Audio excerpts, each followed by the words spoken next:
Chairman Crapo, Ranking Member Brown, members of the committee.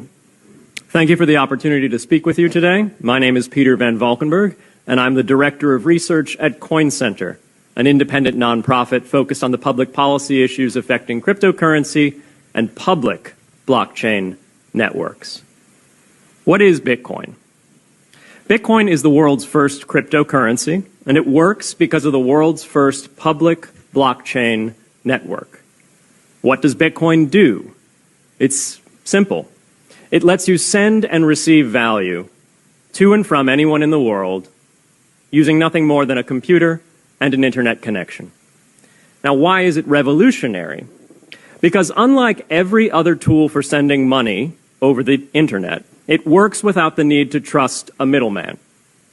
The lack of any corporation in between means that Bitcoin is the world's first public digital payments infrastructure. And by public, I simply mean available to all and not owned by any single entity. Now, we have public infrastructure for information, for websites, for email. It's called the internet. But the only public payments infrastructure that we have is cash, as in paper money. And it only works in face-to-face transactions. Before Bitcoin, if you wanted to pay someone remotely over the phone or the internet, then you could not use public infrastructure. You would rely on a private bank to open their books and add a ledger entry that debits you and credits the person you're paying. And if you both don't use the same bank, well, then there'll be multiple banks and multiple ledger entries in between. With Bitcoin, the ledger is the public blockchain, and anyone can add an entry to that ledger, transferring their Bitcoins to someone else. And anyone, regardless of their nationality, race, religion, gender, sex, or creditworthiness, can for absolutely no cost create a Bitcoin address in order to receive payments digitally. Bitcoin is the world's first globally accessible public money. Is it perfect? No. Neither was email when it was invented in 1972. Bitcoin's not the best money on every margin. It's not yet accepted everywhere. It's not used often to quote prices, and it's not always a stable store of value.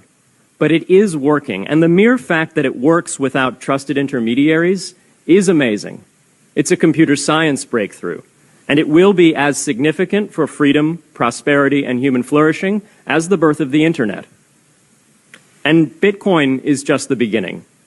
If we can replace private payments infrastructure, then we can replace other private choke points to human interaction as well.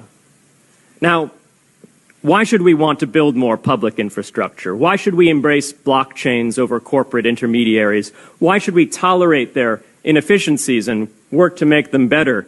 Why should we want the pioneers of this technology here in the United States and not fleeing overseas? A simple reason. Because the corporate intermediaries providing today's critical but privately owned infrastructure are becoming fewer, larger, and more powerful, and their failures are increasingly grave. So roughly half of all Americans, 143 million people, had their Social Security numbers exposed to hackers because of a breach at Equifax. The SWIFT network has relayed hundreds of millions of dollars in fraudulent transactions because of hacked member banks in Bangladesh, Vietnam, Ecuador, and Russia. The FBI suspects now that the largest of these hacks was perpetrated by North Korea. Corrupt, low-level employees at an Indian bank, Punjab National, were able to fraudulently certify SWIFT messages, stealing $1.8 billion. It's the largest electronic bank robbery in history. In fact, it's the largest bank robbery in history. In October 2016, an estimated 1.2 million internet-connected devices were hacked and turned into a botnet that for several hours made prominent websites unavailable across Europe and North America, including CNN and Fox News, the New York Times, and the Wall Street Journal. Increasingly, physical machines are being connected to the internet to augment their capabilities. They're wired through servers that are owned and maintained by private and trusted intermediaries, the so-called Internet of Things. Pacemakers from St. Jude's Hospital have been hacked. Baby monitors from TrendNet have been hacked. And Jeeps from Jeep have been hacked to the point where they can be remotely commandeered and driven off the road. Now, those vulnerabilities are inescapable in systems that have single points of failure. It doesn't matter if the point of failure is a corporation or if it's a government. There shouldn't be a single point of failure. Similar choke points existed before the internet. If you wanted to deliver a message, you'd have to go through one of 3 television broadcasters or a handful of newspapers. Private corporations are essential, but no critical infrastructure should rely on 1 or 2. The internet removed single points of failure in communications infrastructure and ushered in a wave of competition among new media corporations building on top of its public rails.